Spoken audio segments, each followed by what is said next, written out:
할렐루야. 선포합니다. 예배가 축복입니다. 예배가 은혜입니다. 예배가 특권입니다. 별로 반응이 없으시네요. 네, 그게 오늘날 21세기 교회 모습이에요. 네, 예배를 보고요. 예배를 판단하고 예배를 측정하고 예배가 길다, 설교가 이렇다, 찬양이 저렇다. 아니요. 예배는요. 하나님이 받으시는 거예요. 우리가 하나님 앞에 예배 드린다는 게 얼마나 감사한지 이 깨달음이 있게 되기를 소망합니다. 교회가 교회되는 길은 예배가 살아나야 돼요.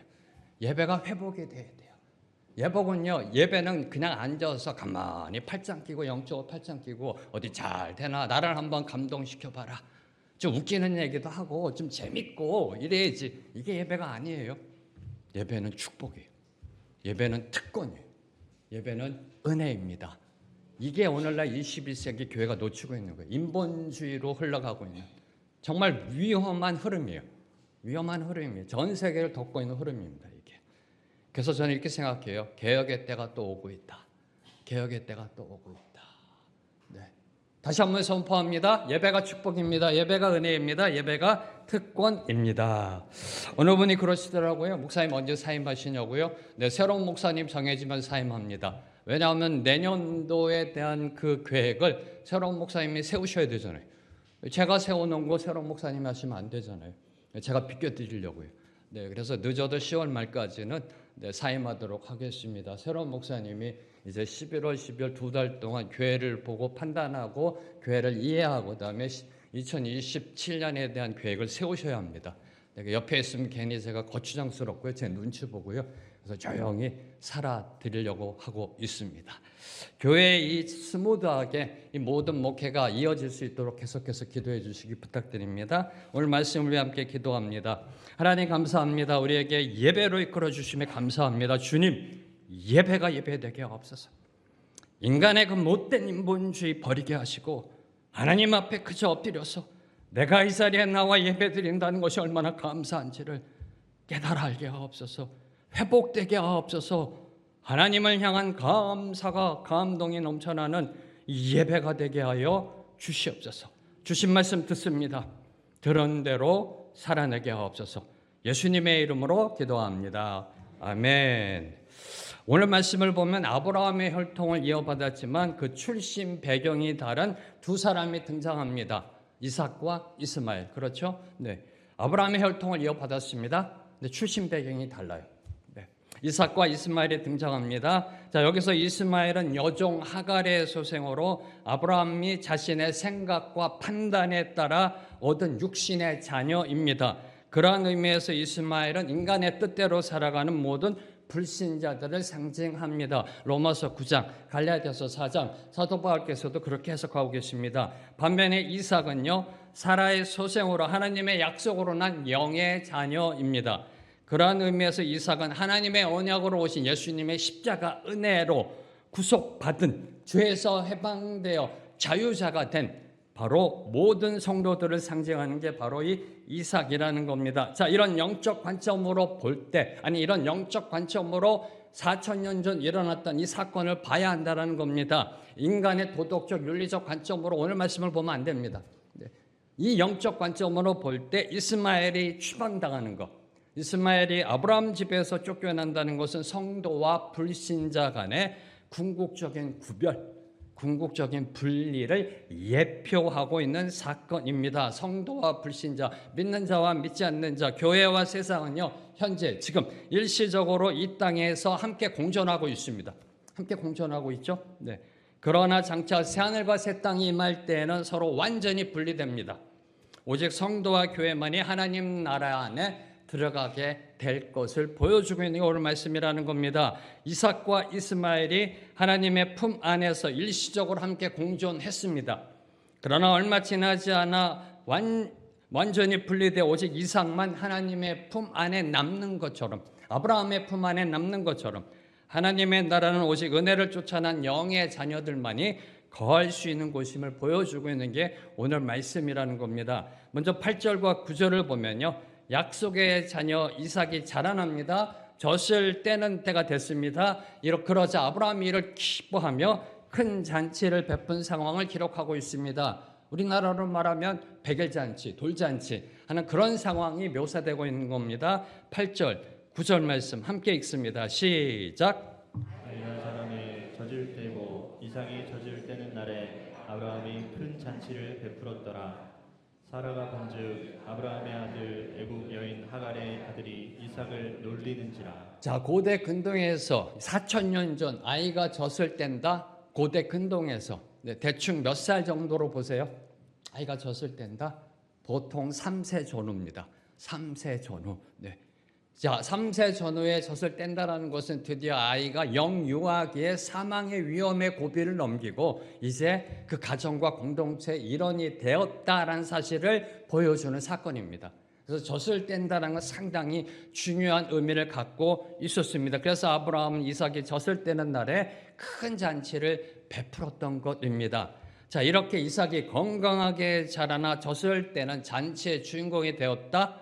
이것은요, 하나님의 약속이, 하나님의 은혜가, 하나님의 보살핌의 그 인도하심이 단순히 일회성 사건으로 끝나지 않고 신실하게 지속되어져 왔음을 보여주고 있는 겁니다. 이삭이 지금 잔치의 주인공이 됐다는 것은요, 하나님의 이끄신 은혜라는 겁니다. 남자 나이 100세, 여자 나이 90세 태어난 아이 얼마나 건강할까요? 생각해 보세요. 네. 노산하는 아이들 되게 건강에 문제가 있잖아요. 근데 남자 100세, 여자 90세 얼마나 건강했을까요? 네, 그나마 4,000년 전. 네. 의학 어떤 수준도 좀 떨어지고요. 네, 건강의 문제도 있고요. 영양적인 문제도 있고요. 하나님이 지켜 보호하셨다는 겁니다. 하나님이 지켜 보호하셨다. 당시 3세가 되기 전에 죽어나간 아이들이 많았습니다. 그런데 이삭이 자라나 잔치의 주인공이 되었다. 여러분 이 행간의 의미를 깨달으셔야 돼요. 그냥 읽으면서요. 그냥 잔치했구나라고 보시면 안 돼요. 이게 은혜라니까요. 지금 이삭이 자라나서 젖을 떼고 잔치한다는 게 은혜라니까요. 은혜라니까요. 보이지 않는 하나님의 손길을 여러분이 보실 수 있어야 돼요. 아, 하나님이 이삭을 붙잡아 주셨구나. 아, 하나님이 이삭을 이끌어 주셨구나. 이게 여러분이 읽혀져야 돼요. 읽혀져야 돼요. 이 아브라함이 베푼 큰 잔치는요, 단순히 기쁨을 나누는 그런 잔치가 아니에요. 우리 아들이 드디어 이제 웬만큼 건강하게 자라났다. 그래서 잔치를 베푼다, 돌잔치한다라는 그런 의미가 아닙니다. 그 차원을 뛰어넘는 겁니다. 불가능을 가능케 하신 하나님을 향한 감사의 예배예요. 감사의 예배. 그래서 잔치라 안 하고 큰 잔치라 하는 겁니다. 본인이 할 수 있는 가장 큰 잔치를 베풀었던 거예요. 너무나 감사하니까. 그리고 이제 이삭이 아브라함 가문의 상속자이자 언약의 계승자임을 대내외적으로 공식적으로 선언하는 자리였던 거예요. 아마 동네 사람들 다 초청했을 겁니다. 네, 다 초청했을 겁니다. 하나님이 우리 아이 이렇게 건강하게 자라나게 해주셨다. 그리고 이제 이 이삭이 내 집안의 언약의 계승자다라고 선언하는 자리였던 것입니다. 뭐가 느껴지세요? 저는요, 이 말씀 묵상하는데 그냥 떠오른 게 하나님은 말씀대로 이루시는 분이구나. 말씀대로 이루시는 분이구나. 네. 비록 아브라함으로 하여금 25년을 기다리게 해서 이삭이 태어나는데, 네. 그런데 그 말씀대로 이루시는 분이라는 겁니다. 말씀하신 대로 사라를 돌보셨고 말씀하신 대로 사라에게 행하셨습니다. 하나님은 시작하신 일을 끝까지 책임지시는 신실하신 분이시다. 신실하신 분이시다라는 사실을 4,000년 전 이삭이 지금 젖된 잔치하는 이 역사적인 사건을 통하여 선포되어지고 있는 것입니다. 하나님의 그 신실하신 은혜는 오늘도 변함없이 작동 중입니다. 오늘도 변함없이 작동 중입니다.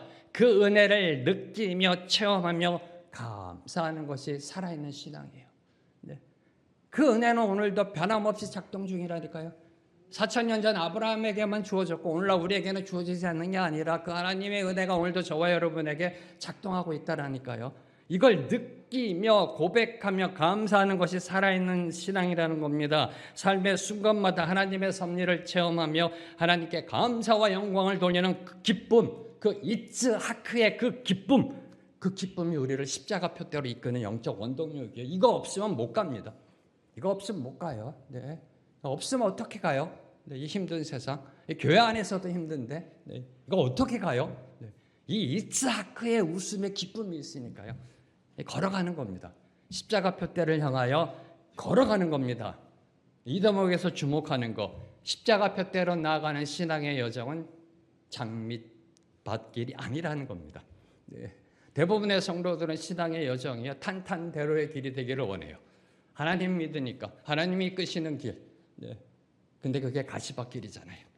십자가표대로 나가는 신앙의 여정은요 영적 전쟁이에요. 영적 전쟁. 세상의 유혹과 죄악의 권세에 맞서는 좁은 길을 걷는 순례자의 여정이라는 겁니다. 여정. 네. 이를 암시하는 것이 애굽 여인 하갈의 아들이 이삭을 놀리는지라. 지금 온통 하나님이 주신 이삭의 웃음으로 온 동네가 기쁨으로 넘쳐나고 있는데 갑자기 찬물을 확 붓고 있는 거예요 지금. 네. 이게 저와 여러분의 인생의 모습이고 신앙의 여정의 모습이에요. 네. 이 세상을 살아가는 성도의 모습이에요. 십자가 표대를 향해 나아가는 삶의 모습은 늘 항상 이렇게 충돌 있고 갈등이 있어요. 예, 세상은요 찬물을 확 끼얹어 버려요. 이삭의 웃음을 웃고 있는데 기뻐하고 있는데 갑자기 애굽 여인 하갈의 아들이 이삭을 놀리는지라. 이게 신앙의 여정입니다. 놀립니다. 이게 신앙의 여정입니다. 자, 여기서 놀리다라는 말은요 단순히 장난치다라는 게 아닙니다. 지금 아마 이삭은 한 3세 정도, 그리고 이 이스마엘은 한 17살 정도, 그 정도 되는, 또 놀리고 장난치고 뭐 이런 의미가 아니라요, 이 놀리다라는 원어는요 상대방을 멸시하다, 구박하다, 희롱하는 등 적대적 행위를 하는 걸 의미합니다. 원어의 의미를 보면요 성적 학대, 성적 희롱이란 단어도 있어요. 보디발의 아내가 요셉을 희롱할 때 쓴 단어가 이거고요. 그러니까 이 성적 학대도 있고 성적 희롱한다는 원어적인 의미도 이 놀리다는 단어 속에 있어요. 자, 이스마엘은 자신의 상속권이 이삭에게 넘어가게 된 것에 대해 불만을 품은 거죠. 이삭이 태어나기 전에는 다 자기 세상인 줄 알았는데 이삭이 태어남으로 모든 걸 잃게 된 거예요. 그래서 이삭을 의도적으로 박해한 것입니다. 이에 대하여 먼저 두 가지를 함께 나누고자 합니다. 첫째, 아브라함의 가문 언약 가문이에요. 하나님이 선택하신 가문이에요. 그렇죠? 믿음의 가문이에요. 믿음의 조상의 가문입니다. 하나님을 믿는 가문이에요. 그런데 그 가정에 분란과 갈등이 있어요. 이게 아이러니예요. 이게 아이러니야. 장로 집안이면 맨날 평화로우면 좋은데, 권사 집안이면 늘 평화로우면 좋은데, 뭐가 그리도 시끄러운지, 그 언약의 믿음의 가문 안에 갈등이 있고요, 이 가족끼리, 친척끼리 서로 부딪힘이 있고요, 그게 있다라는 거예요. 분란과 갈등이 일어난 그 원인이 어디에 있나요? 이 언약 가문 아브라함 가정의 분란과 갈등이 일어난 그 궁극적인 원인은 하나님의 약속을 온전히 붙들지 못한 아브라함의 불신앙 때문에 생겼다라는 겁니다. 하나님의 때를 기다리지 못하고 하나님의 뜻을 인간적인 방법으로 후손없고자 하갈을 첩으로 취함으로써 가정분란의 원인을 제공하였던 것입니다. 문제는요 유가 아니라 아이라는 겁니다. 문제는 he, she, they가 아니라 아이라는 거예요. 아이라는 거. 기독교는 나부터 종교입니다. 나부터 종교. 그래서 예수님이 그러셨잖아요. 네 눈에 있는 들보부터 보라고. 남의 눈에 있는 티끌 먼저 얘기하지 말고 네 눈에 있는 들보부터 보라고. 기독교는 나부터 종교예요. 왜 이런 문제가 생겨요? 믿는 가문인데, 예배 드리는 가정인데 아침마다 큐티하고요, 가정 예배 드리고요, 그런 가문이에요. 여호와의 이름을 부르는 가정이에요. 근데 왜 이 혼란과 갈등과 이 분쟁이 일어나요? 나 때문에. 다른 사람 얘기하지 마세요. 다른 사람 이렇고 저렇고 그렇고 이렇고 저렇고 트집 잡아가지고 어떻게 하든지 그거 넘어뜨리려 하지 마세요. 나 때문에. 자, 두 번째로 묵상하는 거, 갈라디아서 4장 29절을 보면요, 이 구절을 육신을 따라난 이스마엘이 성령을 따라난 이삭을 박해한 사건으로 규정하고 있습니다. 이 구절의 사건을요, 이 놀리다라는 이 사건을 육신을 따라난 자 이스마엘이 성령을 따라난 자 이삭을 박해한 사건으로 사도 바울은 해석하고 있습니다. 이 이스마엘로 상징되는 육신의 자녀들은 이삭으로 상징되는 영의 자녀들을 핍박하고 미워하게 되어 있습니다. 이 물과 기름이에요. 영적으로 서로 섞일 수가 없어요.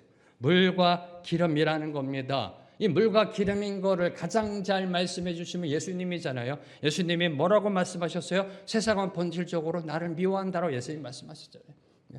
그러니 나를 따르는 너희들 당연히 세상이 너희를 미워한다라고 말씀하셨잖아요. 무슨 소리인지 모르세요? 요한복음 읽으세요.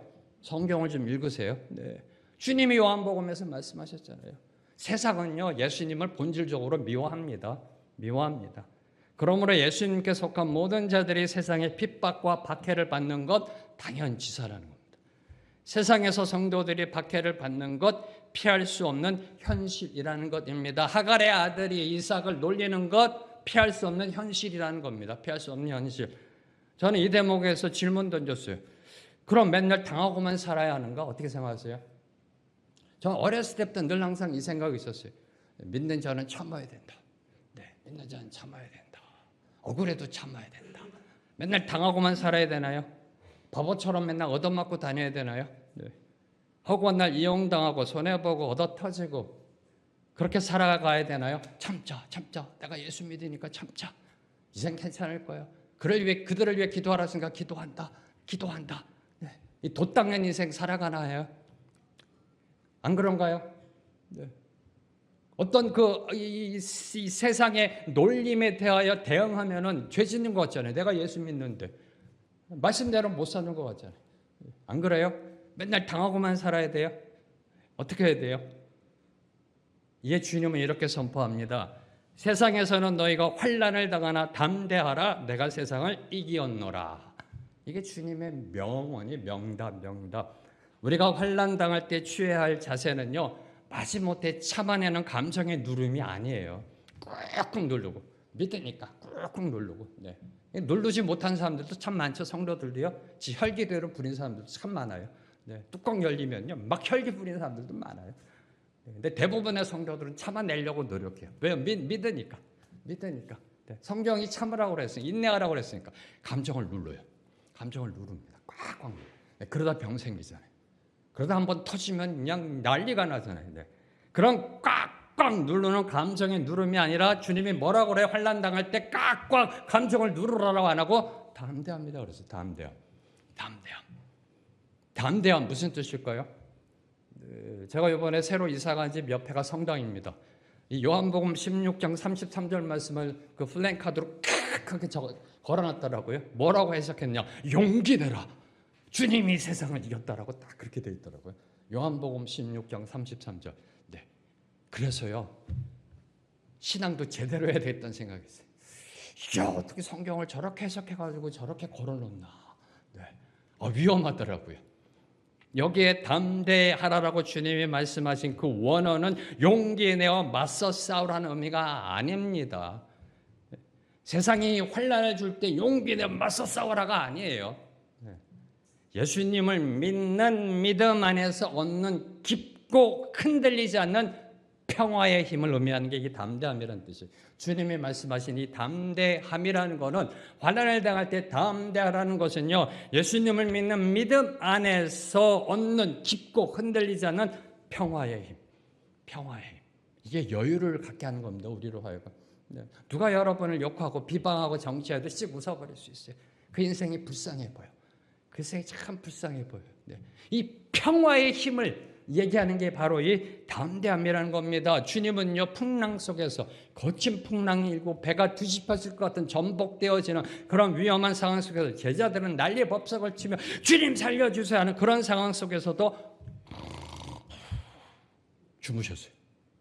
와, 배가 막 흔들리는데도요, 고물에서 뒷머리에서 주무셨어요. 하나님을 온전히 신뢰함으로 누리는 그 흔들리지 않는 평화를 보여주신 것, 이게 담대함이에요. 주님이 말씀하신 담대함은 바로 이 흔들리지 않는 평화의 힘을 의미하고 있는 것입니다. 암만 큰 짱돌을 던져도요, 마음에 잔잔한 파동은 일어나지만 다시 싹 평화로워지는, 이게 바로 담대함이라는 겁니다. 담대함이라는 거. 그래, 암만 어떤 걸 던져봐라. 네가 아무리 더 큰 걸 던져봐라. 내가 흔들리나. 떨어질 때는 파동이 있죠. 파동이 있습니다. 그러나 다시 잠잠해지는, 바로 이 평화의 힘을 얘기하는 게 담대함이라는 겁니다. 두려움을 참거나 억누르는 것이 아니라 주님의 십자가 사랑 안에서 두려움이 떠나가는 것. 분노와 증오를 참아내는 게 아니라 주님의 사랑의 은혜 감동받아 주신 평화로 인해 그게 그냥 떠나가는 것 이게 담대함이에요. 이게 담대함이에요. 이런 사람은 그 어느 누구도 이길 수가 없어요. 네. 이게 여유예요. 신앙의 여유입니다. 상황에 따라 그 혈기대로, 지 감정대로 대응하는 게 아니라요. 네. 그건 무슨 인간의 용기를 해서 맞서라는 거죠. 네. 그게 아니라 평화의 힘을 보여주고 있는 겁니다. 기억하십시오. 우리가 그 어떤 상황 가운데서도 담대할 수 있는 이유는요, 예수님이 이미 세상을 이기셨기 때문이라는 겁니다. 이미 저와 여러분은 승리자예요. 이미 결론은 나 있어요. 결론은 버킹엄이에요. 아둥바둥할 필요 없어요. 네. 누가 여러분을 해코지하나요? 누가 여러분을 놀리나요? 신경 쓰지 마세요. 결론은 이미 나 있어요.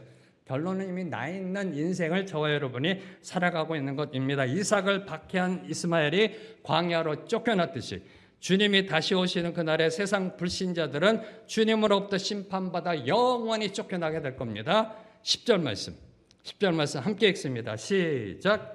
그가 아브라함에게 이르되 이 여종과 그 아들을 내쫓으라. 이 종의 아들은 내 아들 이삭과 함께 기업을 얻지 못하리라 하므로. 이게 성경에 기록된 사라의 마지막 말이에요. 네, 사라의 마지막 말입니다. 정말 명언을 던져. 이때도 아마 성령께서 그 10년 가운데 주장하시고 운행하신 이 말씀이 나오지 않았나 생각합니다. 사라는 아브라함에게 여종 하갈과 그 아들 이스마엘을 내쫓을 것을 요구하였습니다. 여기서 내쫓으라, 카라시라는 이 히브리어는요, 단순히 집 밖으로 내쫓아라 그런 의미가 아니에요. 여기에 내쫓으라는 것은 법적으로 관계를 단절하라, 법적으로 완전히 청산하라라는 그러한 의미입니다. 즉 아브라함 가문에서 하갈과 이스마엘이 가질 수 있는 모든 법적 권리 박탈하라, 상속권 박탈하라는 요구입니다. 네. 자 보세요. 사라는요 하갈을 뭐라고 부르고 있나요? 10절에 뭐라고 부르고 있나요? 네, 아브라함의 첩이 아닌 여종으로 부릅니다. 여종으로 격하하여 부름으로써 종의 자식이 주인의 아들과 함께 유산을 나눌 수 없다는 사실을 분명히 하였던 것입니다. 저는 이 부분을 딱 묵상하면서 가장 먼저 떠오르는 마음, 야, 저렇게 매몰찰 수가 있나? 역시 여자는 독해. 야, 너무 잔인하지 않아요? 네. 그래서 느낌 안 드세요? 네. 매몰차지 않아요? 네. 매몰차지 않아요? 이율 배반적인 처사 아니에요? 이게 도덕적, 윤리적 관점으로 보는 겁니다. 영적으로 보지 못하고요. 네. 저는요, 딱 봤을 때요, 좀 너무하다는 생각 들었어요. 이왕 내쫓을 거면 그 이스마엘이 태어났을 때 내쫓던지. 네. 지금까지 17년을 키워놓고 17년을 같이 살았어요. 매몰차게 지금 내보내라 그럽니다. 박탈시키래요. 아무것도 주지 말래요. 네. 이율 배반적인 처사잖아요. 자, 자녀를 얻기 위해 하갈을 남편에게 준 사람 누군가요? 사라입니다. 이스마엘의 존재에 대한 책임이 사라에게도 있습니다. 이게 도덕적 윤리적 책임을 져야 되잖아요. 그럼에도 하나님은 사라의 요구대로 행하셨다는 거예요. 사라의 요구대로 행하게 하셨다는 겁니다. 뭘 교훈할까요? 약속의 자녀와 육신의 자녀는 그 어떤 경우에도 하나님의 기업을 함께 상속받을 수 없다. 영적 원리가 있다는 거예요.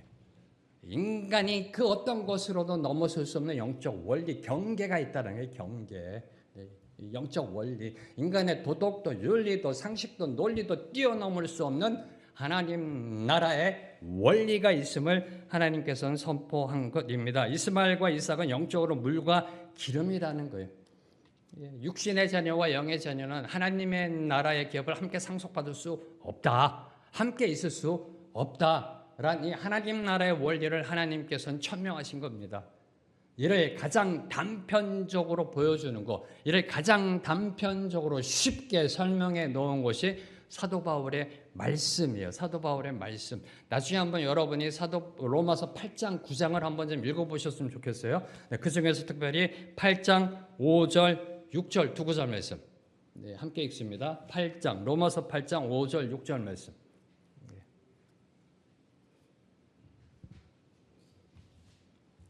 로마서 8장 5절 6절 말씀.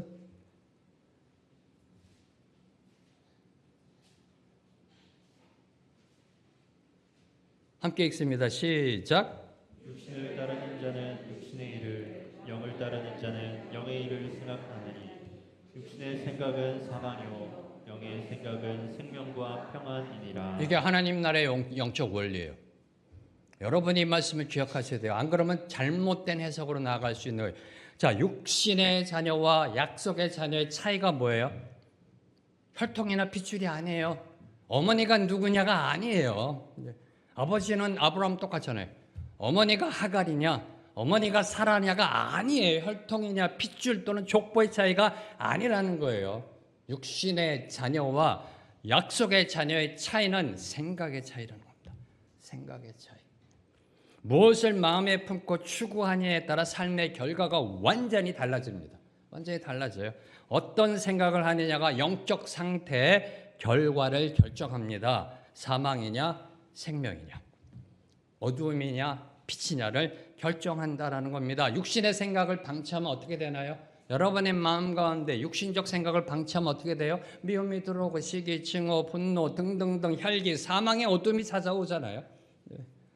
반면 영의 생각을 품으면 어떻게 돼요? 상황과 환경을 뛰어넘는 평안과 안식이 찾아온다라는 것입니다. 저와 여러분, 우리 마음이라는 거는요, 중립지대가 아니에요. 우리 마음이란 건 중립지대가 아닙니다. 끊임없이 영의 생각과 육의 생각이 부딪히는 치열한 전장이에요, 전장. 생각은요, 영적 전쟁터예요. 생각은 영적 전쟁터입니다. 저와 여러분의 생각은요. 어떤 생각으로 우리가 나아가느냐가 우리가 육의 자녀냐 영의 자녀냐를 보여주는 거예요. 여러분이 오늘 말씀을 볼 때 오해하시면 안 돼요. 하갈의 소생이냐 사라의 소생이냐가 아니에요. 이따가도 마지막 부분에 한 번 더 이 부분을 증명해야 하겠습니다만은, 근데 그러면은 혈통에 따라 족보에 따라 달라지게 운명에 따라 그냥 아니에요. 생각의 차이라는 겁니다. 생각의 차이. 어떤 생각, 어떻게 인생을 살아가느냐, 뭘 위해 살아가느냐, 그게 그 인생의 목적, 인생의 결과를 결정한다라는 겁니다. 생각은 영적 전쟁터예요. 생각은 영적 전쟁터입니다. 자, 그렇다면 지금 여러분의 머릿속을 채우고 있는 생각은 뭔가요? 지금 여러분의 머릿속을 채우고 있는 생각? 야, 오늘도 목사님이 설교 길게 하려나? 이런 생각? 야, 오늘 끝나고 점심 뭐 먹을까? 이런 생각? 야, 우리 아들놈, 딸놈 그때 그 문제 잘 해결되었나? 이런 생각? 어떤 생각하고 계시는지요? 지금 여러분의 머릿속에 채우고 있는 생각, 하나님의 말씀이 되기를 선포합니다. 여러분의 머릿속을 채우고 있는 생각이요, 하나님의 말씀, 하나님의 음성. 여러분의 마음 안에 꽈리를 틀고 있는 육신적 생각은 과연 무엇인가요? 보셔야 한다는 거예요. 세상적 정욕이나 이 옛 습관이 무엇인지 여러분이 보셔야 한다는 겁니다. 오늘도 성경은 저와 여러분에게 선포합니다. 내쫓으라. 내쫓으라. 네. 오늘도 하나님은 우리에게 분명하게 선포하세요. 내쫓으라. 인정사정 볼 거 없다. 이것저것 따지지 마라. 내쫓으라. 내쫓으라. 그게 답이라는 겁니다. 하나님의 축복과 약속을 온전히 누리기 위해서는요, 내 생각과 내 방법으로 만들어낸 이스마엘을 과감히 정리해야 돼요. 지금까지 내 삶이 만들어 온 그 결과들, 이스마엘이라는 결과들을 과감하게 정리해야 돼요. 근데 이게 말처럼 쉬우신가요? 말처럼 쉬우면은 여러분의 모습이 벌써 변해 있죠. 여기에 여러분의 자녀들이 다 와서 예배 드릴 겁니다. 왜요? 엄마 아빠 변한 모습 보고 이거구나 하면서 따라왔을 거예요. 이게 말처럼 쉽지 않잖아요. 이스마엘을 정리하기가 그리 쉬우신가요? 옛 생각, 옛 모습, 이거 정리하기가 그리 쉬우신가요? 아니시잖아요. 누구보다 여러분이 더 잘 알잖아요. 여러분이 여러분의 모습 보면 너무나 더 잘 알잖아요. 이 육신적 삶의 결과물, 옛 모습, 옛사람, 이스마엘을 내치기가 쉽지 않습니다. 정말 쉽지 않아요. 내 삶과 연결, 막 그냥 복잡적으로 이게 얽혀 있어요. 막 얽혀 있고요. 정리 든 것도 있고요. 이게 뭔가 설명 못하지만 그냥 인생의 한 부분이 돼버렸어요. 이게 뭐 습관이라는 단어로 또는 뭐 어떠한 그 정이라는 단어로 이 하나의 내 삶의 일부분이 되어버렸어요. 이걸 잘라내기가 참 쉽지 않아요. 이를 암시하는 것이 오늘 말씀 11절과 12절이에요. 아브라함이 근심하잖아요. 이스마엘을 내쫓으라 하니까요, 사라의 요구를 듣는 아브라함의 마음에 심히 근심하게 되었습니다. 저놈도 내 자식인데, 저놈도 내 자식인데, 이 마음에 근심합니다. 이러지도 못하고 저러지도 못하는 우유부단 좌우난제, 이삭도 붙들고 싶고 이스마엘도 붙들고 싶어하는 이 마음, 그때 상황을 정리해 주시는 분이 하나님이시라는 겁니다. 하나님은 아브라함을 향해 이렇게 말씀하십니다. 사라의 말을 들으라. 사라의 말을 들으라. 사랑하는 남편 동지 여러분, 아내의 말을 듣게 되기를 선포합니다. 아내가 현명해요. 아내가 지혜로워요. 창세기 때만 빼놓고. 사라의 말을 들으라 말씀하시며 이삭에게서 나는 자라여 내 씨라 부를 것이다. 언약의 씨가 이삭의 후손에서 나온다는 뜻이 이게요. 이삭에게서 나는 자라여 내 씨라 부를 것이란 뜻은요, 이삭의 후손 가운데서 언약의 씨가 나올 것, 즉 예수님 메시아가 이삭의 후손을 통해서 이 땅에 오실 것이다라고 선언하셨습니다. 아브라함은 부성애와 인간적인 연민 사이에서 갈등하였으나 하나님은요, 언약의 계승자 이삭을 중심으로 역사를 이끌어 가실 것을 분명히 선포하셨습니다. 절충이 없어요. 타협이 없어요. 하나님 나라의 영적 원리를 선포하신 거예요. 딱 선포하신 겁니다. 하나님이 선포하신 언약대로 이루어 나아가시겠다.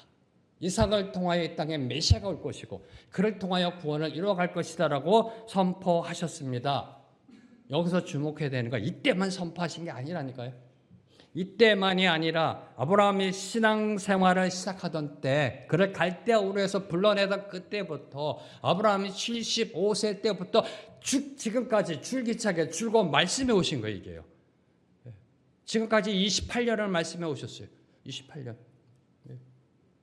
계속해서 하나님이 말씀해 오셨던 겁니다. 저와 여러분, 우리 믿는 자들이 해야 할 일은요, 하나님의 말씀을 듣고 기억하는 거예요.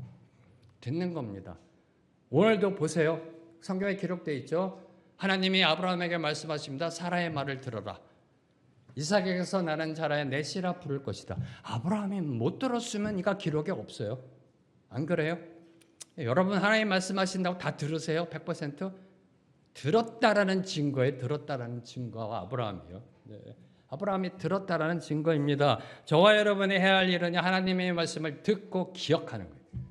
그리고 그 말씀대로 순종하는 거예요. 이게 저와 여러분이 해야 할 일이에요. 다른 거 하나님은 요구하지 않으세요. 저와 여러분 보고 무슨 믿음에 무슨 첨보 계단을 올라가라 이런 말씀도 안 하시고요. 돈 많이 벌어가지고 한 사람당 1,000억씩 헌금하라도 말씀 안 하세요. 말씀을 들어라, 기억하라, 쉐마 이스라엘, 기억하라, 들어라. 그 들은 대로 순종하는 것, 이것이 아브라함으로 만든 영적 원동력이에요.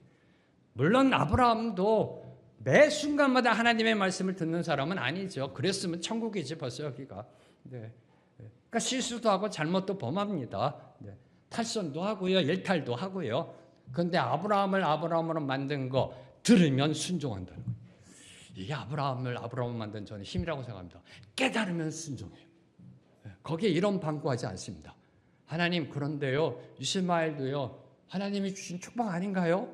제 아들 아닌가요? 하면서 이렇게 슬슬 합리하면서 접근해가지고 하나님, 어떻게 좀 우리 이스마엘도 데리고 살 수 있는 방법이 없을까요? 이런 말 안 해요. 이런 말 안 합니다. 깨달으면 그냥 순종해요. 깨달으면 그냥 순종. 이게 바로 아브라함이 될 수 있었던 저는 영적 원동력이다라고 선포합니다. 하나님의 말씀이 삶의 기준입니다. 하나님의 말씀이 삶의 기준이에요. 인생의 방향을 결정짓는 척도 하나님의 말씀이라는 겁니다. 세상의 가치관, 개인의 감정 또는 형편이 아니라는 거예요. 상황이 아니라는 겁니다. 하나님의 말씀이 우리의 삶을 세워갈 때 우리의 신앙의 중심을 바로 세울 수 있어요. 바로 세울 수 있습니다. 흔들리지 않는 신앙의 품격을 보여줄 수 있어요. 예수 믿으려면 저렇게 믿어야 돼. 라는 그런 소리를 듣게 돼요. 그렇게 지금 아브라함이 가고 있어요. 그런 모습으로 가고 있어요. 그게 이제 다음 주에 이제 드러납니다. 이 신앙의 품격을 보여주고 있는 이 아브라함의 모습이요. 이제 다음 주에는 그 모습이 드러납니다. 자, 이어지는 13절을 보면 하나님은 아브라함에게 이스마엘 역시 큰 민족이 되게 하실 것을 약속하셨습니다. 그러나 여종의 아들도 내 씨니 내가 그로 한 민족을 이루게 하리라 하신지라. 여종의 아들도 네 아들이다. 그래, 인정한다. 내가 그로 한 민족을 이루게 하리라 라고 말씀하세요. 그리고 18절을 보세요. 하나님은 애통하는 하갈에게도 이스마엘로 큰 민족을 이루게 하겠다고 약속하시며 하갈을 위로하고 계십니다.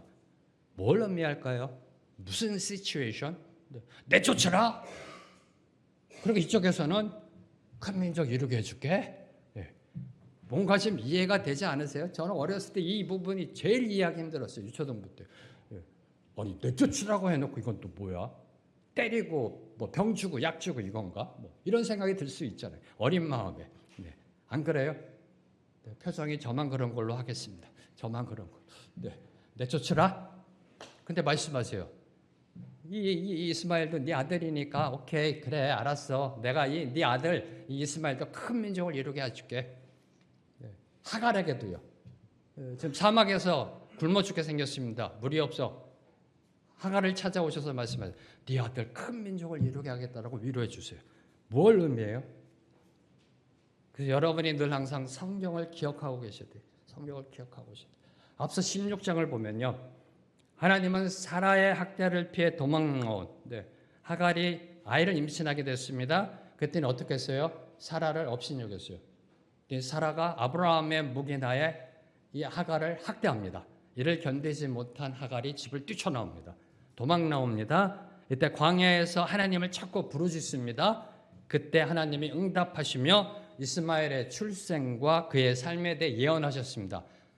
뭔 소리요? 하시는 분은 창세기 16장 다시 한번 읽어봐 보세요. 그러면서 이스마엘이라는 뜻이 하나님이 들으신다는 뜻이에요. 이스마엘. 하나님이요 이스마엘의 출생, 네 아들 태어날 것이다. 그리고 그 아들에 대해 예언하셨습니다. 그 예언에 대한 추가 설명이 오늘 말씀이에요. 오늘 말씀. 하나님은 아브라함의 기도에도 응답하셔서 이스마엘에게도 복을 주시며 그가 큰 나라를 이루게 하겠다라고 이미 17장에서 약속하셨어요. 17장에서 약속하셨어요. 아브라함이 99세 때 하나님이 오셔서 이제 너에게 약속의 자녀가 내년 이맘때 태어날 것이다. 속으로 웃으면서 하나님 괜찮아요. 지금 이 이스마엘이나 잘 키우게 해주세요. 그때 하나님이 말씀하신 게 안다. 이 이스마엘도 내가 큰 나라를 이루게 하겠다라고 하나님이 약속하셨어요. 하나님은 특정 혈통만을 편애하지 않으시고요. 하신 말씀은 반드시 이루시는 분이에요. 하신 말씀은 반드시 지키시는 분이에요. 그래서 지금 중동 국가가 저렇게 번성했잖아요. 큰 민족을 이뤘잖아요. 이 역사가 증명하고 있잖아요. 우리의 연약함과 실수, 아브라함의 연약함과 실수, 사라의 연약함과 실수로 빚어진 그 상처와 아픔 속에서도 하나님은 우리 믿는 자들을 외면하지 않으시고 찾아오셔서 눈물을 닦아주시는 엘로이 하나님이시라는 겁니다. 엘로이. 기억나세요? 엘로이 하나님 16장에서 감찰하시는 하나님, 살피시는 하나님. 바로 그 하나님의 은혜를 보여주는 것이 오늘 말씀 17절 이하의 말씀입니다. 하나님은 그 어느 누구에게나 긍휼과 생명의 길을 예비하시며 보여주십니다. 어느 사람에게만 특별히 보여주고 이 사람에게 안 보여주고 그게 아니에요. 그 어느 누구에게나 구원의 길을 보여주십니다. 그 어느 누구에게나 구원의 길을 예비해 놓고 계십니다. 단 문제는 모든 사람이 그 길로 나아가는 것이 아니다라는 거예요. 모든 사람이 그 길로 나아가는 것이 아니다라는 것에 문제가 있어요. 이를 암시하는 것이 14절 말씀입니다. 14절 말씀 함께 읽습니다. 시작. 아브라함이 아침에 일찍이 일어나 떡과 물 한 가죽 부대를 가져다가 하갈의 어깨에 메워주고 그 아이를 데리고 가게 하니 하갈이 나가서 브엘세바 광야에서 방황하더니 하나님의 뜻을 깨달은 아브라함이 즉시 순종합니다. 아침 일찍 순종해요. 이게 아브라함의 힘이에요. 믿음의 힘입니다. 아침 일찍 순종합니다. 아브라함 가문에서 내쫓긴 하갈과 이스마엘 어디로 갔나요? 브엘셰바 광야라는 겁니다. 전 이 부분이 이제 정말 이스마엘의 이 삶, 이 육신의 자녀로 나아가는 그 잘못된 첫걸음이라고 저는 보고 있는 겁니다. 브엘셰바 광야, 저 같으면 브엘셰바 광야로 안 갔을 것 같아요. 그 근처에 살았을 것 같아요. 그 근처에. 아브라함의 공동체는요, 집에서 길리온 자만 318명, 큰 공동체, 큰 공동체. 여러분 잊지 말아야 될 거, 아브라함의 공동체는 예배 드리는 공동체예요. 여호와의 이름을 부르는 공동체였다라니까요. 아마도 최소한 2,000명, 3,000명의 3,000명, 5,000명의 거대한 공동체의 삶을 살고 있었을 거예요. 저 같았으면 그 근처에 있었을 것 같아요. 그 근처에. 쫓겨났으니까 들어가지는 못하고 그 근처에 있었을 것 같아요. 그 신앙에 하나님 나라에 찌꺼기라도 받고 싶어서 근처에 있었을 것 같아요. 근데 부엘셰바 광야로 나아갔다라고 적혀 있습니다. 여기서부터 잘못된 거예요. 그럼 왜 부엘셰바 광야로 갔을까요? 부엘셰바 광야? 이 부엘셰바라는 것은요, 이스라엘 남부, 팔레스타인 남부의 네게브 사막에 위치한 지역으로 애굽으로 들어가는 입구예요. 애굽으로 들어가는 입구. 이로 미뤄볼 때 하갈은요, 이스마엘을 데리고 어디로 돌아가려고 했던 거예요? 애굽으로. 자신의 고향인 애굽으로 가고자 하였던 것입니다. 이는요, 약속의 땅을 떠나면 세상으로 돌아갈 수밖에 없음을 보여주고 있는 거예요. 약속의 땅을 떠나면요, 세상으로 들어갈 수밖에 없어요. 인생에는 회색지대가 없어요. 저와 여러분의 인생에는요, 중간지대가 없어요. 신앙의 세계에는 중간지대가 없어요. 타협이 없어요. 좌 아니면 우예요. 오직 하나님과 세상 중 하나를 선택해야 합니다. 신앙 세계에는요, 이 절충지대가 없어요. 좌 아니면 우예요. 하나님 아니면 세상이에요. 하나님을 떠난다? 그럼 세상이에요. 하나님을 떠나 세상을 선택한 인생의 모습은 한마디로 방황입니다. 방황. 그래서 오늘 말씀 보면 부엘셰바 광야에서 방황하더니, 부엘셰바 광야에서 방황하더니, 하나님 없는 자의 삶은 방황의 연속이라는 겁니다. 방황의 연속. 여기서부터 잘못된 거예요, 지금요. 하갈과 이스마엘의 인생이요. 실속 없는 헛됨의 연속이라는 겁니다. 내 힘과 능력만 믿고 광야 같은 세상을 살아가는 것은요, 나침판 없이 망망대해를 항해하는 배와 같습니다. 다시요, 내 힘, 내 능력, 내 자격, 내 돈, 내 물질만 믿고 광야 같은 이 거친 세상을 살아가는 것은요, 나침판 없이 이 인생의 바다를 항해하는 것과 같습니다. 반드시 표류하게 되어 있습니다. 나침판이 없으니까. 반드시 표류하게 되어 있습니다. 어디가 어디인지 모릅니다. 그저 방황하다가 죽는 것이 하나님을 모르는 인생의 결말이에요. 이게 오늘날 세상의 모습 아닌가요? 그리고 이를 암시하는 것이 오늘 15절과 16절이에요. 15절과 16절 보세요. 부엘셰바 광야에서 방황합니다. 물이 떨어져 죽음의 위기에 처합니다. 하갈과 이스마엘이 절망적인 상황을 15절과 16절에 묘사하고 있어요. 하나님을 떠난 자의 인생은 방황의 연속이고 그 끝은 죽음의 절망이라는 것을 암시하고 있는 겁니다. 자, 여기서 가축 부대에 물이 떨어졌다. 가축 부대에 물이 떨어졌다라고 이 15절에 보면 가축 부대에 물이 떨어진지라라는 것은요, 인간이 의지할 수 있는 세상 것들이 완전히 바닥났음을 뜻하는 겁니다. 바닥났음을 뜻하는 겁니다. 근데요, 이때도 하나님은 다시 한번 엘로이 살피시는 감찰하신 은혜를 베풀어 주십니다. 17절 말씀. 17절 말씀 함께 읽습니다. 시작. 하나님이 그 어린아이의 소리를 들으셨으므로 하나님의 사자가 하늘에서부터 하갈을 불러 이르시되 하갈아 무슨 일이냐 두려워하지 말라 하나님이 저기 있는 아이의 소리를 들으셨나니. 하나님은 약속의 중심에서 밀려난 듯 보이는 하갈과 이스마엘의 고통과 울음소리도 외면치 않고 듣고 계셨습니다. 네, 듣고 계셨습니다. 교회에서 시시하게 여기는 사람, 별로 중요하게 여기지 않는 사람들의 그 고통과 그 기도 소리도 듣고 계신다라는 것입니다. 하나님은 하나님께 간절히 부르짖는 자의 간구를 외면치 않으시는 자비로우신 분입니다. 비록 여러분이 힘들 때, 아플 때만 나와 기도한다 할지라도, 네. 제가 누누이 강조하지만 새벽 기도 때 안 나오던 분이 나올 때는요, 뭔가 집안에 문제가 생겼어요. 네. 집안의 경제적인 문제나 건강의 문제나 자녀의 문제나 터지면 나오게 되어 있어요. 지임으로 해보려고 하다가 안 되면 나오게 되어 있어요. 어떻게 나와야지? 나와서 불러야지 하나님의 이름. 아플 때만, 힘들 때만, 어쩔 수 없을 때, 네. 하나님께 나와 기도해도 하나님은요, 이런 뻔뻔한 놈이라고 말하지 않으세요. 네. 그렇게 말씀하지 않으세요. 우리의 상한 마음을 어루만져 주세요. 네. 그리고 위로해 주세요. 위로해 주세요. 네. 그래서 저는 가끔가다 이런 그 영적 조크를 합니다. 네. 여러분이 하나님 앞에 나와 기도하기를 원하시는 하나님은 여러분의 인생에 고난을 줄 수도 있다. 고난을 줄 수도 있다. 그래야 하나님이 자주 볼 수 있으니까. 네, 여러분을 새벽 기도 때 자주 볼 수 있잖아요. 네, 고난을 줘야 나오니까. 고난을 줘야 나오니까. 네, 새벽 기도 안 나오다가 금요 철야 기도 안 하다가 네, 힘들 때 어려울 때 기도 나와도요. 하나님은요. 그의 아픈 마음을 만져주세요. 위로해 주세요. 네, 얼마나 힘든이라고 품어주세요. 우리가 인생의 풍랑과 폭풍으로 만날 때 시련과 고난의 위기에 처할 때 잊지 말아야 할 것 하나님께 간구하는 것이라는 것입니다. 하나님이 주신 이삭의 웃음에 찬물을 끼얹었어요. 놀렸어요. 그런 자의 기도도 들으신다는 그런 자의 기도도 들으신다. 하나님께 부르짖는 간구는요. 숨겨진 샘물을 보게 하는 능력이며 절망에서 소망으로 나아가게 하는 첩경이라는 겁니다. 이를 증명하는 것이 19절 말씀입니다. 함께 읽습니다. 시작. 하나님이 하갈의 눈을 밝히셨으므로 샘물을 보고 가서 가죽 부대에 물을 채워다가 그 아이에게 마시게 하였더라.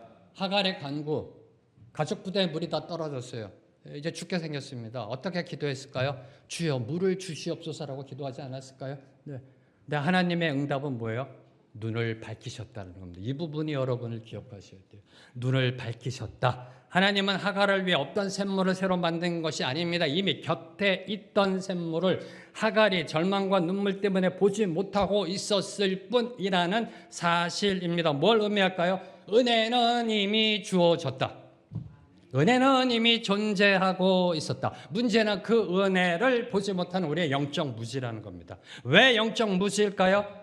우리 손에 있는 떡과 물 한 가죽 부대를 의지하니까 못 보는 겁니다. 네.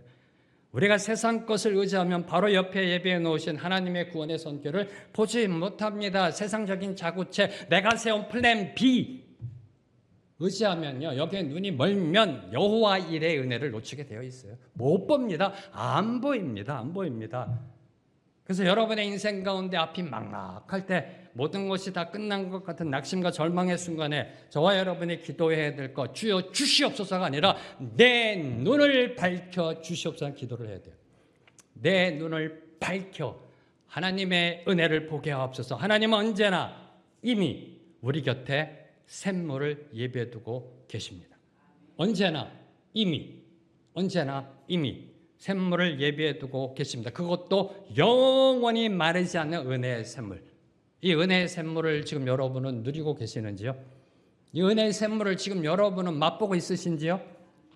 이에 대한 답은요, 아멘이 아니라 감사입니다. 감사. 이 답은요, 감사예요. 감사. 네. 여러분이 얼마나 감사하느냐, 여러분이 얼마나 감사하고 있는가, 범사에 감사하는 자는요, 하나님께서 예배해 놓으신 은혜를 보는 자예요. 그러니까 감사가 나오지. 질문합니다. 어제 몇 번 감사하셨는지요? 지난주 몇 번 감사하셨는지요? 네, 손으로 카운트할 수 있을 정도인가요? 네. 범사에 감사하는 자는요, 이 하나님이 예배해 놓으신 은혜를 보고 느끼고 체험한, 그러니까 감사가 그냥 나오는 거예요. 그냥 매 순간 감사가 나오는 거예요. 감사가요. 네. 여호와의 일의 은혜를 느끼며 누리는 거예요. 그냥. 그러니까 감사가 막 나오는 거예요. 감사가. 네. 감사해, 감사. 여러분의 신앙의 척도 감사합니다. 여러분의 인생 가운데 얼마나 많은 감사가 있느냐. 네. 자, 하갈과 이스마엘은요, 브엘세바 광야에서 하나님의 특별한 섭리의 은혜를 맛보았어요. 이야, 이런 경험 해보셨어요? 완전히 죽을 것 같은 절망의 순간 속에 하나님이 눈을 밝혀서 옆에 샘물을 보게 하는 이런 은혜 받아보셨어요? 이거 아무나 받는 은혜 아닙니다. 네, 이런 섭리의 은혜를 받았어요. 비록 약속의 자손은 아닙니다. 하나님을 찾는 신앙의 기본기가 있었던 거예요. 신앙의 기본기가. 왜요? 그동안 아브라함 집에 있었잖아요. 아브라함 집에서 뭐 했어요? 예배 드렸잖아요. 계속해서. 매일 예배 드리고 새벽 기도 드리고 큐티하고 수요 예배 드리고 금요 철야 예배하고 주일 예배 드리고. 네, 아브라함이 여호와의 이름을 찾는 사람이니까. 네. 온 공동체가 하나님께 예배드리는 그 가운데 있었잖아요. 그 가운데 있었잖아요. 여호와의 이름을 부르던 예배의 습관이 남아 있었다는 겁니다. 이 은혜를 받았다라는 그 이유의 궁극적인 이유는, 그래서 20절을 보면 하나님이 그 아이와 함께 계심에, 하나님이 그 아이와 함께 계심에, 비록 이스마엘이 구속사의 중심 계보에서는 제외되었지만 하나님은 그를 외면하지 않고 그와 함께 하셨습니다. 이스마엘과도 함께 하셨어요. 함께 하셨다는 거예요. 왜요? 그도 믿는 자니까, 그도 나와 예배하는 자니까, 하나님을 찾는 자니까, 하나님께 기도하는 자이니까. 하나님의 뜻은요, 이삭을 통해서 언약을 이루어 가시는 겁니다. 하나님의 뜻은요, 이삭을 통해서 하나님의 이 메시아 십자가의 은혜를 이루어 가는 것이었지만 이스마엘을 버리신 건 아니라는 거예요. 이게 그 아이와 함께 계심이에요. 버리신 게 아니에요. 아브라함의 실수로, 아브라함의 인간적 그 생각으로 얻은 자녀이지만 버리신 게 아니에요. 그들도 예배하니까 그들과 함께 하셨어요. 자, 이는 하나님의 은혜가 특정 혈통이나 자격에만 머무르지 않는다는 사실을 보여주고 있는 겁니다. 택함 받은 이스라엘 민족에게만 하나님의 은혜가 임한 것은 아니라는 사실을 보여주고 있는 거예요. 그래서 저와 여러분도 오늘 은혜 받아 여기에 있잖아요. 저와 여러분도요. 네. 약속의 중심은 이스라엘입니다. 이스라엘 민족이에요. 아브라함이에요. 유대인이에요. 네. 근데 저와 여러분도 은혜 받았잖아요. 구원 받았잖아요. 택함 받은 이스라엘 민족에만 임하는 것은 아니라는 사실을 보여줍니다. 하나님의 은혜는 하나님을 찾는 모든 이들에게 열려 있음을 보여주고 있는. 이때까지만 해도 하나님은 그 아이와 함께 하고 있었어요. 함께 하고 있어요. 근데 문제가 뭐예요? 문제가 뭐예요? 부엘셰바로 나아갔잖아요. 그 어디를 보기 시작해요? 세상을 보기 시작해요. 하루 이틀 시간이 지나면서 이스마엘은 하나님을 잊어버리기 시작합니다. 예배를 잃어버려. 예배를 안 드려요. 하나님의 말씀을 잃어버립니다. 하나님을 찾지 않습니다. 다시 말해 사도 바울께서 말씀하시는 영의 생각이 아니라 육신의 생각으로 살아가기 시작한 거예요. 육신의 생각으로. 이를 단편적으로 보여주는 게 20절. 광야에서 거주하며 활 쏘는 자가 되었다. 21절. 애굽 땅 여인을 취하여 아내 삼았다라는 거예요. 이를 보여주는 게 광야에 거주하며 활 쏘는 자가 되었다. 네. 무슨 뜻이에요? 내 힘으로 세상을 살아가는 자가 되었다는 거예요. 내 힘을 믿고 살아가는 사람이 되었다는 거예요. 하나님을 의지하는 게 아니라, 네. 이 완전히 인본주의적인 세상적인 사람이 되었다는 거예요. 네. 에서와 똑같잖아요. 야곱과 에서를 보면. 21절. 애굽 땅 여인을 취하여 아내 삼았다. 네. 믿음의 사람이 아니라, 아브라함 공동체에서 아내를 취한 게 아니라, 네. 애굽, 세상의 풍요와 번영을 누리는 그 애굽 우상을 섬기는 그 애굽의 여인을 아내로 삼았다. 그 집안 이제 결론은 불보듯 뻔한 거 아닌가요? 네, 세상의 힘을 의지합니다. 아내가 세상 우상 섬기는 사람이에요. 자식이 태어나면 어떻게 교육할까요? 네, 불보듯 뻔한 겁니다. 불보듯 뻔한 겁니다. 네. 이스마엘은 시간이 흐를수록 점점 하나님으로부터 멀리 떨어져 갔습니다. 세상 우상들을 섬기며 하나님께 등을 돌렸다라는 겁니다. 급기야는 그의 후손들이 하나님의 원수가 되어 오늘날까지 중동 분쟁을 일으키고 있습니다. 그래서 후손 번성 자체가 축복이 아니에요. 큰 민족을 이루는 게 축복이 아니에요. 아브라함에게 하셨던 복의 근원이 될지라, 네가 복이 될지라가 축복인데, 이 후손 번성 자체가 축복은 아니라는 겁니다. 이 땅에서의 물질이 진정한 축복은 아니라는 거예요. 이 땅에서의 재산이 100억 생긴 이게 축복이 아니라는 거예요. 이게 아니라는 사실을 보여주고 있는 것입니다. 그래서 오늘 말씀을 보면 단 한 번도 이스마엘이라는 이름이 나오지 않습니다. 캐치하신 분 계신지요? 네. 사용되지 않아요. 하갈의 아들이라고 그래요. 여종의 아들이라고 그래요. 그 아들이라고 그래요. 단 한 번도 이스마엘이라는 이름을 사용하지 않아요. 이스마엘에 대한 이야기인데 그의 이름은 단 한 번도 나오지 않습니다. 뭘 의미할까요? 이스마엘은 이름을 잃어버린 존재가 됐더라고요. 하나님 앞에서 이름을 잃어버린 존재, 하나님의 구속 역사에서 잊혀진 이름이 되었다는 거예요. 육신의 생각으로 살다가 죽음으로 나아간 이름, 그 이름이 바로 이스마엘. 그래서 그는 육의 자녀가 된 거예요. 육을 따라 난 자가 된 거예요. 저는 이 부분을 묵상하면서요, 그냥 이 찬양이 생각났어요. 이 찬양이 생각났어요. 네. 나를 지으신 주님 내 안에 계셔 처음부터 내 삶은 그의 손에 있었죠. 내 이름 아시죠? 내 이름 아시죠? 함께 찬양하며 나아갑니다.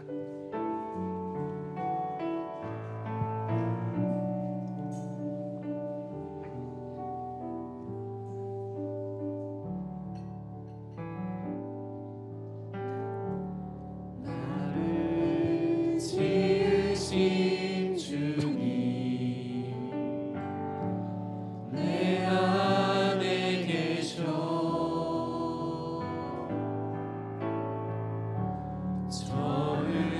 처음부터 내 삶은 그의 손에 있었죠. 내 이름 아시죠?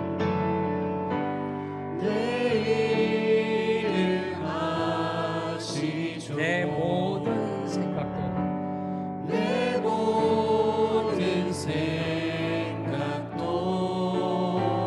내 흐르는 눈물 내 그가 닦아주셨죠. 눈물 그가 닦아주셨죠. 선포합니다. 그는 내 아버지, 그는 내 아버지 난 그의 소유 내가 어딜 가든지 날 떠나지 않죠. 떠나지 내 이름 아시죠, 주님? 내 이름 아시죠. 내 모든 생각도 내 모든 생각도 아바라 부를 때 아바라 부를 때 그가 한 번 더 고백합니다. 내 이름 아시죠? 내 모든 생각도 내 이름 아시죠. 내 모든 생각도 내 모든 생각도 아바라 부를 때 그가 들으시죠. 하나님 감사합니다. 오늘도 우리에게 말씀을 주시고 말씀대로 살아가라 명하심에 감사합니다. 주님이 우리에게 주신 말씀 늘 듣고 기억하고 그 말씀대로 순종하여 영의 자녀 이삭의 삶을 사는 우리 모두가 되게 하여 주시옵소서. 육신의 생각이 아니라 영의 생각으로 나아가 주님이 주시는 생명과 평안을 누리는 우리 모두가 되게 하여 주시옵소서. 주님 감사합니다. 오늘도 우리의 이름 기억하시고 오늘도 우리의 이름을 불러주신 하나님의 은혜 감사합니다. 그 엘로이 하나님의 은혜 감사하여 하나님 믿는 백성답게 제대로 올바로 삶을 살아내게 하여 주시옵소서. 예수님의 이름으로 기도합니다. 아멘. 이제 다 함께 일어나셔서 하나님 앞에 봉헌하시겠습니다.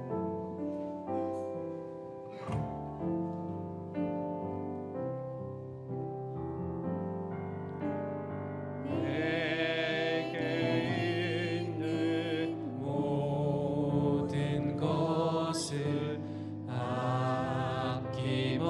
아낌없이 드리네.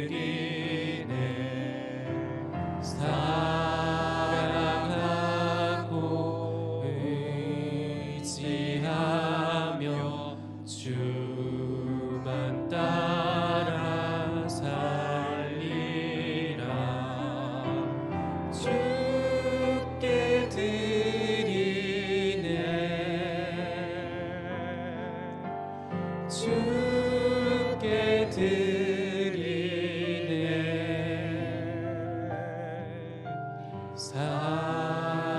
사랑하는 구주 앞에 모두 드리네. 주님 찬양의 고백처럼 모두 다 주님께 드립니다. 모든 게 주님의 것입니다. 우리 인생도 물질도 생명도 주님의 것입니다. 이 고백이 우리의 삶의 고백이 되게 하여 주시옵소서. 주님이 주신 물질의 축복 중의 일부를 다시 주님 손에 올려드립니다. 당연히 올려드립니다. 주님 올려드려짐 속에 모든 것이 주님의 것임이 고백되게 하옵소서. 예물 올려드릴 수 있다는 것에 감사함으로 고백하며 나아가게 하옵소서. 예물이 사용되어지는 곳에 오직 하나님의 영광만이 드러나는 귀한 생명의 길 교회 되게 하여 주시옵소서.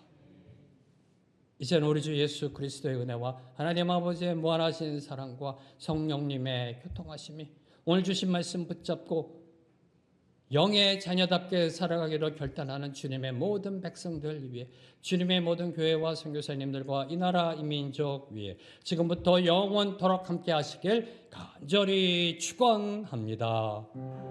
아멘.